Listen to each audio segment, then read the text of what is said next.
selamat datang kembali di Barbam. Bahas bareng manajemen. Di kesempatan kali ini, kita akan membahas salah satu topik penting dalam akuntansi manajemen, yaitu kalkulasi biaya berdasarkan aktivitas atau Activity Based Costing ABC. Bersama saya Lala Yunadia dan saya Dini Nur Aini. Serta saya Peris Rumansyah.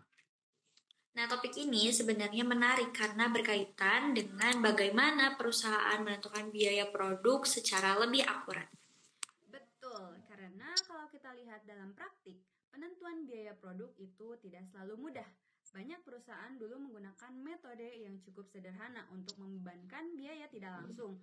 Masalahnya, metode yang terlalu sederhana ini sering menghasilkan informasi biaya yang kurang akurat. Nah, ketika informasi biaya tidak akurat, dampaknya bisa cukup besar. Perusahaan bisa salah menentukan harga produk, salah melihat produk mana yang sebenarnya menguntungkan, bahkan bisa salah mengambil keputusan strategis. Makanya penting untuk memahami bagaimana sistem biaya berkembang sampai muncul pendekatan seperti activity-based costing. Salah satu masalah yang sering muncul dalam sistem biaya tradisional adalah yang disebut perataan biaya atau sering juga disebut peanut butter costing. Istilah ini menggambarkan kondisi ketika biaya tidak langsung dibebankan secara rata ke semua produk. Ya, analoginya seperti mengoles selai kacang ke roti. Selai itu diratakan ke seluruh permukaan tanpa melihat bagian mana yang sebenarnya membutuhkan lebih banyak atau lebih sedikit. Nah, dalam konteks akuntansi biaya, semua produk dianggap menggunakan sumber daya dalam jumlah yang sama. Padahal dalam kenyataannya tidak seperti itu ya. Setiap produk biasanya memiliki karakteristik yang berbeda-beda. Ada produk yang proses produksinya sederhana, ada yang membutuhkan banyak setup mesin, inspeksi kualitas, atau proses tambahan lainnya. Kalau semua produk dibebankan biaya yang sama, akhirnya biaya yang dihitung untuk masing-masing produk bisa menjadi tidak mencerminkan kondisi sebenarnya.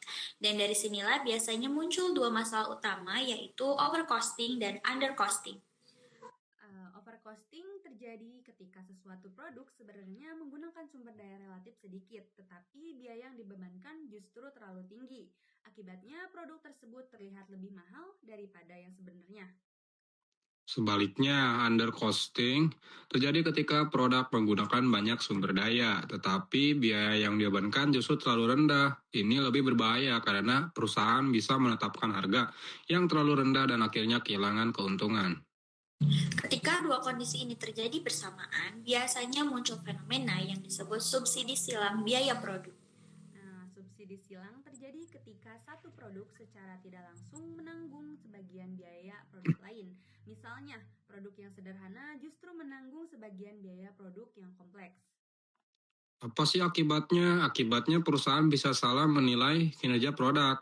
Produk yang sebenarnya menguntungkan terlihat kurang menguntungkan, sementara produk yang mahal terlihat seolah-olah murah. Kalau keputusan bisnis diambil berdasarkan informasi seperti ini, tentu resikonya cukup besar ya. Masalah seperti ini sering terjadi pada sistem kalkulasi biaya sederhana. Dalam sistem ini biasanya hanya ada satu kumpulan biaya tidak langsung yang kemudian dialokasikan ke seluruh produk menggunakan satu dasar alokasi saja. Tapi seperti apa contohnya? Contohnya perusahaan hanya menggunakan jam tenaga kerja langsung atau jam mesin sebagai dasar untuk membebankan semua biaya tidak langsung. Padahal aktivitas yang terjadi di dalam perusahaan sebenarnya jauh lebih beragam. Nah, karena itu, walaupun sistem ini mudah digunakan, seringkali hasilnya tidak cukup akurat untuk lingkungan bisnis yang semakin kompleks. Seiring perkembangan bisnis, perusahaan mulai menyadari bahwa sistem biaya sederhana tidak lagi cukup. Salah satu alasannya adalah semakin beragamnya produk yang dihasilkan oleh perusahaan. Selain itu, struktur biaya juga berubah. Dulu sebagian besar biaya berasal dari tenaga kerja langsung. Sekarang banyak proses menggunakan teknologi dan otomatisasi sehingga biaya tidak langsung menjadi semakin besar. Ditambah lagi dengan perkembangan teknologi informasi yang membuat pengumpulan data menjadi lebih mudah. Hal ini memungkinkan perusahaan menggunakan sistem biaya yang lebih detail dan lebih akurat. Dalam upaya memperbaiki sistem biaya, ada beberapa pedoman yang biasanya digunakan. Yang pertama adalah meningkatkan penelusuran biaya langsung sebanyak mungkin. Nah, pedoman kedua adalah membuat lebih banyak kelompok biaya tidak langsung atau cost pool agar setiap kelompok biaya lebih homogen. Dan yang ketiga adalah memilih dasar alokasi biaya yang benar-benar mencerminkan hubungan sebab akibat antara aktivitas dan biaya. Pendekatan inilah yang kemudian besar menjadi dasar munculnya activity-based costing. Activity-based costing adalah sistem kalkulasi biaya yang berfokus pada aktivitas yang menyebabkan terjadinya biaya. Artinya, kita tidak langsung membebankan biaya ke produk, tetapi terlebih dahulu melihat aktivitas apa saja sih yang dapat dilakukan. Selanjutnya, Setelah aktivitas diidentifikasi, biaya dikumpulkan berdasarkan aktivitas tersebut. Kemudian, biaya aktivitas itu dialokasikan ke produk berdasarkan beberapa banyak aktivitas yang digunakan oleh produk. Jadi logika dasar ABC sebenarnya cukup sederhana, yaitu A-nya aktivitas mengonsumsi sumber daya dan produk mengonsumsi aktivitas. nah, dalam sistem ABC juga dikenal sebagai konsep hierarki biaya yang membagi biaya ke dalam beberapa tingkat aktivitas, diantaranya Yang pertama, ada biaya tingkat unit, yaitu biaya yang terjadi setiap kali unit produk diproduksi. Tingkat berikutnya adalah biaya tingkat batch, yaitu biaya yang muncul setiap kali sekelompok unit diproduksi. Contohnya, biaya setup mesin.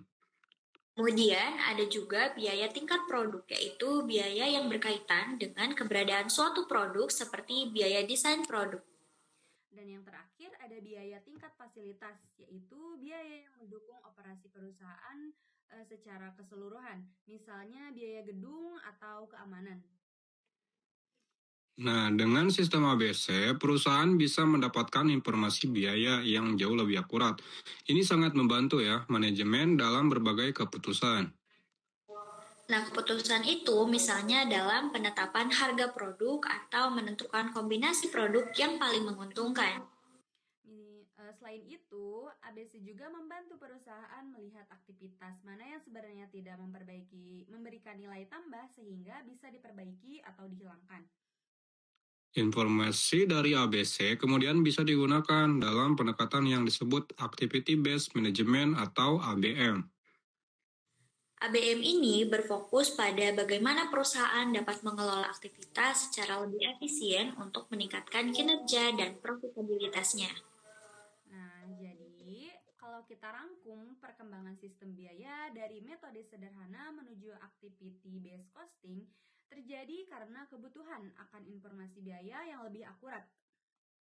Dengan memahami aktivitas yang menyebabkan biaya, perusahaan bisa membuat keputusan yang lebih rasional dan lebih tepat.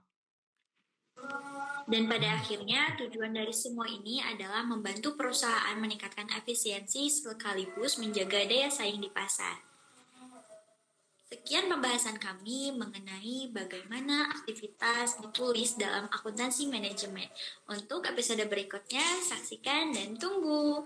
Sampai jumpa di episode berikutnya di Barbang. Bas bareng manajemen. Bye-bye.